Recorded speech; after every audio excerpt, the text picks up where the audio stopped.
All right, Kevin, you're with us today. What is going on with you? Where are you at in your process for working with libraries? Are you just now learning or trying to submit to them for the first time, or where are you in your journey? Well, I'm pretty new at this sync thing. I've been playing music for a long time, and I I have almost two albums done. I have two more tracks to get my second album done. And the first album I had submitted to a place called Black Toast. I don't know if you're familiar with them. Hmm. I had gone through the list that you had with the over 300 libraries on there, and I was just, some of them they all seem the same, and it's difficult. Like, well, I don't know, like, what's the track record for these places and things like that. And it's like it's an intuitive thing, and Hmm. I saw that and I was like, this looks like a cool place. It just feels like a good place. Anyway, so I submitted to them, and they were holding off on signing any people. I think they were going through a whole revamp process on their how they give out royalties and things like that, and said, "Send us your stuff again in November." And so I waited. I felt like I should wait on these guys instead of like submitting to other places. It just felt right to me. So that's kind of where I am. I also wanted to, if you knew anything about them, if in terms of like what I do with, like I don't do anything with samples. Like I'm recording everything, and I know a lot of people do stuff where it's just kind of like everything's in the box sort of thing. Um, so I didn't know if you knew anything about them, if you thought, hey man, this would be a really good place because I know something about them or not, or if you know some other places too. That's kind of where I am. Yeah, I don't know in terms of how much maybe composers are doing with them, like how often they're getting placements and how much those placements are. But I do know that I've had quite a few members reach out to me and let me know that they got accepted by them and that they're really happy with them. So Cool. that's as far as I can give you on that. So I don't know in terms of the specifics of what they're doing. So apart from that, I would just say that in your research, if you found that your style of music actually gets placed by them, like they've actually shown on their website, maybe some placements they've done, or you can see in their catalog that they carry the particular style of music that you want to produce, and it's like well stocked, and you could definitely add to it and add some really cool stuff to it.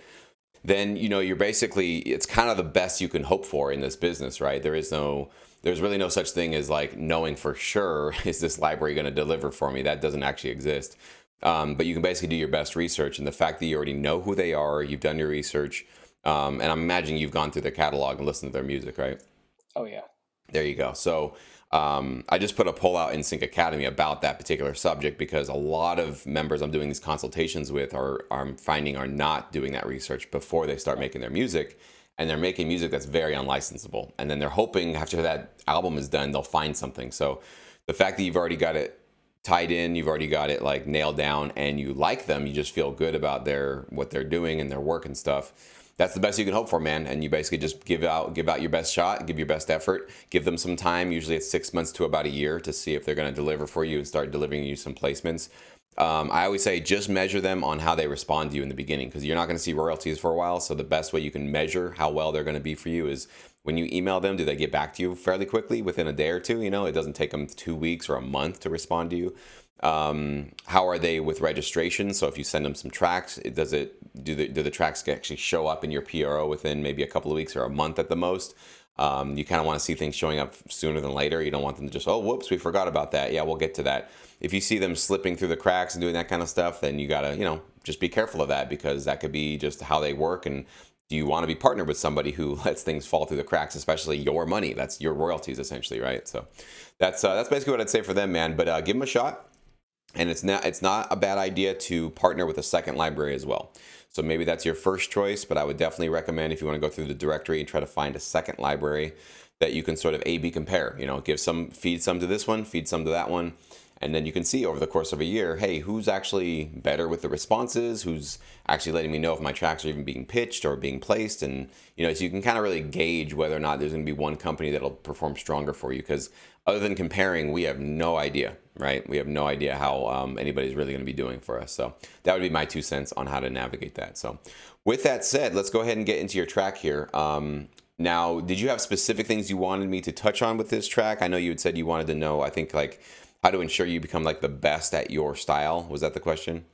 Yeah, I mean, I guess just overall what you think about the the track, like I said, it's kind of different than, you know, with the strings and things that I had put in there. It's really different than some of the other things that I've done.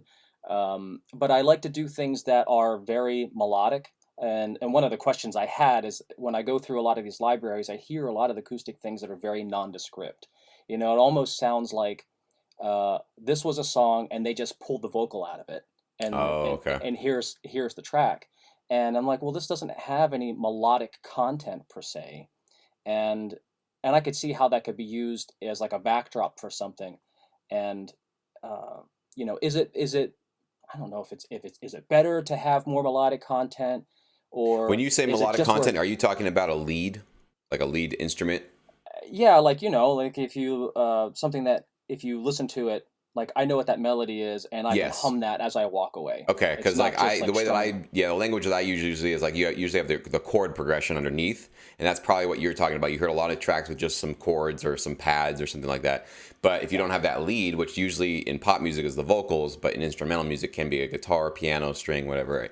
Yeah, I think it is always a good idea to throw a lead instrument, a melodic hook instrument into your track, because it's so easy just to take it out. You just mute it, and if Yeah. they need a version without it for a backdrop, a background instrumental, you got that. So it's all about giving them options and flexibility. So if you don't give them that, they don't have that if they might need it. So I would always get in the habit of, when you're composing your music, always throw that lead element on there. It's going to help deliver the forward momentum. And so I don't know, which tracks you particularly listen to, but what you will find in some libraries is they're going to actually play the alt versions on in their catalog as well. So there might be, I don't know if that it was labeled as the full mix, but it might have been the narrative mix or the minimal mix or something like that. So there are different versions of tracks that you can hear on these libraries, and if you're not listening to the full, there might, like you said, there might have been some vocal or something that they took off, and that's why it feels a little incomplete. So yeah, but Yeah. definitely always add that lead, man. Really, really good Good. idea. Good. Good. Good. So let's get into your track here. I'll try to give you some thoughts. And see what we can do with it. In terms of being the best at your craft, there's really no one thing anybody could tell you to how to do that. It's really just about practice, right? You just keep going, keep going, keep going, keep learning, try to get better. Find great reference tracks. That's one thing I would recommend. Go to these libraries that you want to work with. Find some music that's like, damn, like that's A grade, top level. Even if the library you're going to work with maybe doesn't even have that, do some more research. Find other libraries where there's just top notch music in your genre, and shoot for the stars, right? That's your competition. You shouldn't be competing with low level stuff. You should be trying to see yourself on par with the best of the best. That's how you're going to get better, right? So Yeah. that's how you can definitely ensure that. But let's go ahead and pull this over, and I'm going to listen to this track. Let me just pull this down so we can see it a little bit better. And let's get started.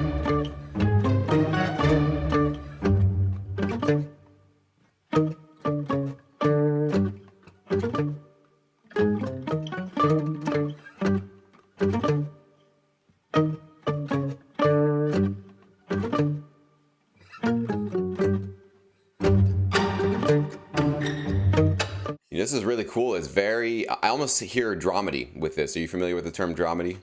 Yeah.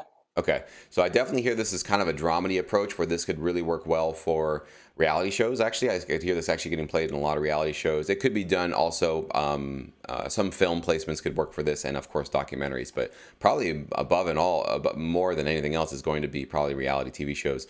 The mix so far is sounding good. The instruments are great, really well performed.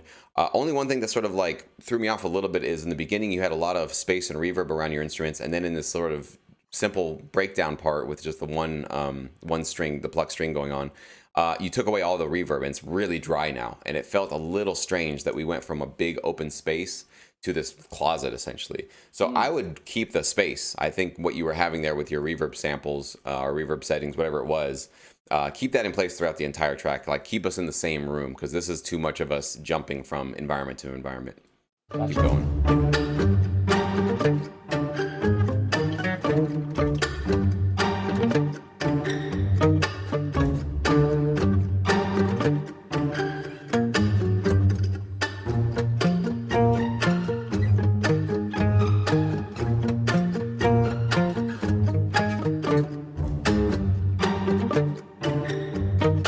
So I like that little B turnaround section you have, and we're kind of going back into it. What I'm not hearing yet is any percussion or drums, and I think something like this. Is there a bass in this mix too?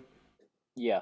Okay, maybe that needs to come up a little bit. I'm not hearing much of that in the mix. So especially right here at around the 47-second mark, as we're kind of coming back into your main theme, this would be a great place, just a shaker, you know, or maybe just have a little boom, a kind of tiny little like sort of heartbeat, kick beat kind of in the back.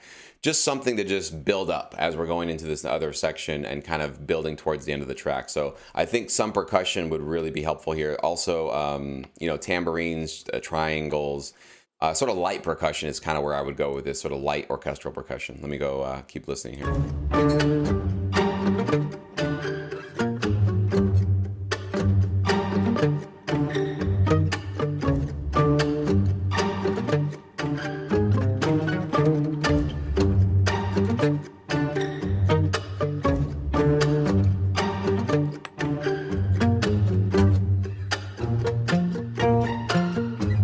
Yeah, so one thing you're doing here is when you're repeating kind of sections we've heard before, there's nothing different about them. That's sort of a no-no in the licensing world. What you always want to do is if you're going to repeat a section that we've already heard before, so we're now in this kind of B section again where it walks down like half a step or whatever, we need to add something else. So this would be a great place to add bells on top, or if we had some drums or percussion that would just naturally make this feel different than the first time. We never want to just copy and paste one section to another section, like copy and pasting a chorus or a verse or anything like that. We got to always deliver something fresh, something new, so that we're giving the editor and the music supervisor options to select. Hey, I want that B section, but I don't want to have it with drums. Okay, then we're going to go to the beginning of the track. Well, actually now this time I want to use it again in this TV show, but I want to have it a little bit more amped up. Okay, so the last time it's you know, iterated in the track, that'll have a lot more production around it. So think of your track as basically, you know, in this you have, I think, maybe 3 or 4 different sections. It's kind of like 3 or 4 different tracks. And if you're going to repeat any of those sections, it's like you're doubling. Now you're going to give them, you know, 8, 9 different tracks essentially within one track, all these different sections. Because it's always going to happen when you get placements. They will almost never take your entire minute and 32 track and just place it into a TV show as is. It never works out that way, just because these are very particular scenes with particular timing, right? And so our music is pre-made. We don't know what the scene's going to call for, but they can certainly just adjust and Frankenstein our tracks to fit any scene they need to. So if they need a little bit more of the intro, they can just copy paste. If they want more of that outro, the ending, the bigger part, they can loop that as much as they want. So we don't need to do that for them, giving them repeat sections. We just need to give them the changes. So let's go ahead and finish this one up.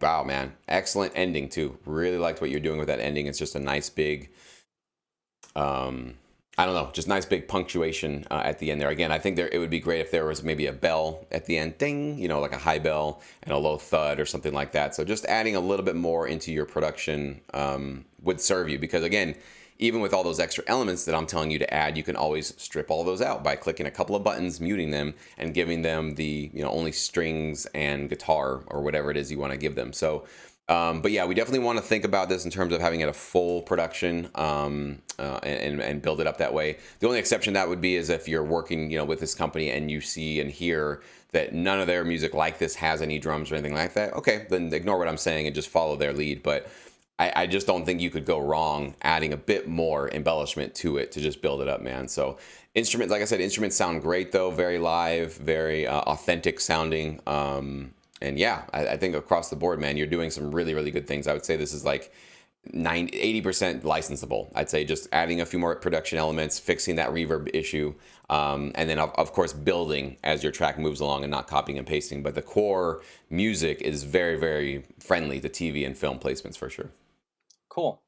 Yeah, I was like, I know he's gonna say add percussion because he plays drums. So, and I do hear like a little triangle kind of thing, like that high pitched kind of thing. And I was like, I don't know if I want to put any percussion on there, but I mean, what you say makes absolute sense. They can use it or not, you know. So. Yeah, like that's one thing to get out of your own way sometimes. And so if you're ever debating that, like, well, should I do it? Should I not? If the answer is, you know, it'll sound pretty good if I do that, just say yes to it then, because you can always edit it out. You can always mute it out. And I think just using that as your guide, knowing that like it's not about obviously adding just a bunch of garbage on it and making it noisy, but you know, a triangle, a shaker, these are tiny little things. And if your head, you go, you know what, it actually could sound pretty good like that. Just go for it. Don't even worry about, well, will they want it? Will they want? Don't worry about that because they've got a mute button and you're going to be sending them the stems. You're going to be sending them all this stuff. So anything that feels appropriate for this lane or this genre, man, just jump into it. It'll hopefully, and that'll keep you away from debating stuff too much. Just say yes, essentially, right? Yeah. Yeah. Awesome. So, oh, I was going to ask you in like making a whole album, is it really better now, you know, like listening to that, I'm just doing acoustic music. It's not like I'm doing like a metal track and all that kind of stuff. But is it better to have an album, say, this is just an album of solo acoustic guitar stuff. This is an album of just bluegrass stuff. This is an album of kind of like what you just heard there. Or you know, because like every day I come up with different things, and melodies come pretty easily to me. They always have. And but it's not like I can, well, I can, but it's not like I do a solo acoustic track today and then tomorrow until the thing is filled out. But is it better to do that to sell it to a company, or does it really matter? yes, I think it is absolutely the right way to go about it in terms of branding a product, right? So think about it if this was cereal, if we were trying to sell cereal to a consumer, cereals are staying in their lane, right? It's like you either are getting chocolate with this one, you're getting fruit with this one, you're getting cinnamon with that one. You know, it's a very particular sell that we're trying to do. So with music libraries, if you look at their catalogs, pay attention to how they release their albums. That'll probably give you the answer that you need. So if you see albums that are like, I don't think you'd ever see this, but if you see an album that has some bluegrass, some just a solo acoustic, and maybe some romantic stuff, if you see that, then maybe they are in the business of putting together compilations that are sort of loosely related. But I'd be honest with you, I've never seen that. I've only seen, here's our bluegrass album, here's our solo piano, romantic album or whatever. So yeah, usually you're gonna want to whittle yourself down to, when you pitch, to one particular album, one genre per album. So if you can go in between a few of these genres, like it sounds like you can, and then, but maybe you're inspired today by bluegrass, tomorrow you're inspired by something else, that's okay. But just make sure that when you're pitching them, all those times that you had the bluegrass inspiration, just channel those all into one album. And then find that library that really does well with bluegrass or whatever it is that you're going to go for.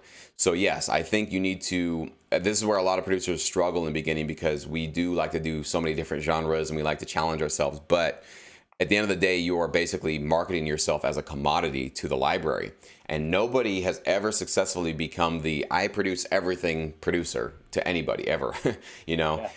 There might be a couple of freaks out there that really actually are masters at it all. But for the rest of us, there's a few things we do really well, and usually it's one or two genres that we're like, okay, that's really where I shine. And I think if we all really be honest with ourselves, that's probably true. So when you're getting started, you definitely want to put your foot in the door with the strongest possible sound you possibly can, so that when they're thinking, hey, we need some bluegrass, hit up Kevin. Kevin's our guy. He makes the best bluegrass we got, right? So that's how you get your brand started. That's how you sort of get your niche little start in this business. As your career grows and you work more and more and you start working and working with more libraries, and just the years go on, you will branch out. Trust me. I have done things that I never thought I'd ever do. Genres I'd never even listened to, and then libraries were like, hey, you're somewhat close to this. Can you give it a shot? They will ask you to branch out. You will branch out and try new things. But in the beginning, it is this kind of disciplined move of just going, you know what? I got to block out everything else I might want to do or that I'm kind of interested in. I got to be honest, what am I really great at? And I recommend you just stick in that lane. Yeah.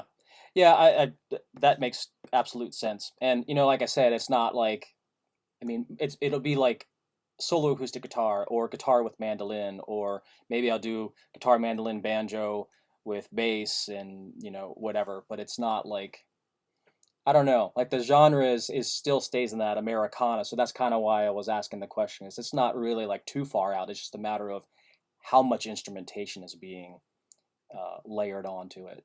I don't know. Yeah, the best way is if, when you're doing your research with the libraries, like I said, don't try to reinvent the wheel, right? And a lot of producers want to do that, but you can try, but good luck. You're stabbing in the dark, hoping that something's going to work. But it's a much better approach to just go to a library, go to their catalog, and say, hey, they've got a couple of bluegrass albums. What's going on in those albums? And listen to them all and go like, okay, they're kind of all staying in this, or this one's kind of pretty. It varies a lot. It's like it's going all over the place. So if you can get that answer from the library you want to work with, then you already have done your homework and you know that, okay, I know where my bounds are. I know how far I can go with this bluegrass thing, and probably have a good chance of getting accepted by this library. If they have no bluegrass at all, then that might not be a library for you to work with, because there's probably just no demand with their clients, right? So always finding that library that has some amount of bluegrass or some demand for it is always preferred, and I recommend that. So yeah, just rather than trying to guess and reinvent the wheel, man, just go see what's already worked, what's already been accepted, and use it as a model, right? Because why not, right? Time is limited. We don't need to be reinventing anything. We just want to go directly as close as possible to getting accepted and getting those placements. Cool. What would you say is the best path to get more commission work? Is that pretty much a solo thing, or does a lot of that, for you particularly, does that come a lot from the libraries you're involved It's a great with? question. There are many different paths to get to it. I still don't think that going with a like trying to directly pitch to projects and music supervisors makes a lot of sense. You could try to directly work with an ad agency. That could be one way you can do. We have I recommend some companies in Sync Edge that are essentially like ad houses where they just do advertisements. So you could basically try to partner with that kind of a company where they're not necessarily going to be taking a lot of music from you, because everything they do is custom. But you can definitely give them a sort of sample of, hey, here's what I can bring to the table. You get on their roster, and then when something comes up, they might give you a call and say, hey, do you want to pitch for this and try it? So you could definitely do that. But I think with libraries, if you see on their website that they do a lot of commercials, that's usually where you're going to see the custom work. Just always let them know that. Say, hey, I'm here. I want to keep submitting to this library and keep building up my catalog, but I want you guys to also know that I can do custom stuff, and this is what I can bring to the table. And just always be available. When they ask you for something, deliver it not on time, but ahead of time. Over deliver. Give them a couple of tracks, give them more than they asked for, and then you are going to stick out as the producer that they can always count on. Cool. Oh boy. We got about 1 minute, man. You got one more question? Okay, I think I think you may have answered this, but in terms of libraries, you said like pitch to one or two. If you have one library that you feel is doing really well for you, are you just going to pitch everything to them, or are you going to kind of like dabble in some other places just to see as well? I've been in all different situations in my career. So I've usually had when I first started, I was just one. And that's the mistake I was making, was not comparing it to another. It took me about 2 or 3 years before I was like, you know what, maybe I should just add a second one just to see, like, I'm doing okay with them, but I don't know if this is good or not good, or I have no idea because I can't compare it to anything. So, yeah, I've had situations in my career where I was working with 2 libraries at once. One of them actually dropped off and I just didn't hear from them again. And so I was really just committed to one for quite a while until I found another one that I started to want to work with. So if you're doing really well with one, in terms of like you're actually creating full-time income for yourself and you're getting all the work you could possibly want and you're staying as busy as you want, yeah, there's not much of a reason to probably work with another one, but that's probably not going to be a situation you'll be in for a few years, right? So for the first couple of years, I think it's always just testing. Even if you are working with one company that's like constantly asking for music from you and they're doing well, it doesn't hurt to even just add maybe one of those ad agency sort of companies where you're not working constantly for them. You're just sort of on call and just having more contacts, where like maybe every 3 months they call you and say, hey, we got a big opportunity. You want to work for us? So that would be a really smart idea, to have a couple of other sort of back pocket options for those custom opportunities. But yeah, I mean, it comes down to a personal decision. Like if you're feeling really good about your income and your placements and how they're treating you, maybe you want to show them some more loyalty and some more of your time. But again, that'll be a decision you probably won't make for at least a few years. Gotcha. Sweet. I appreciate Awesome, that. Kevin. Thanks for your time today, man. Appreciate it. Hope this helped. Absolutely. Thanks.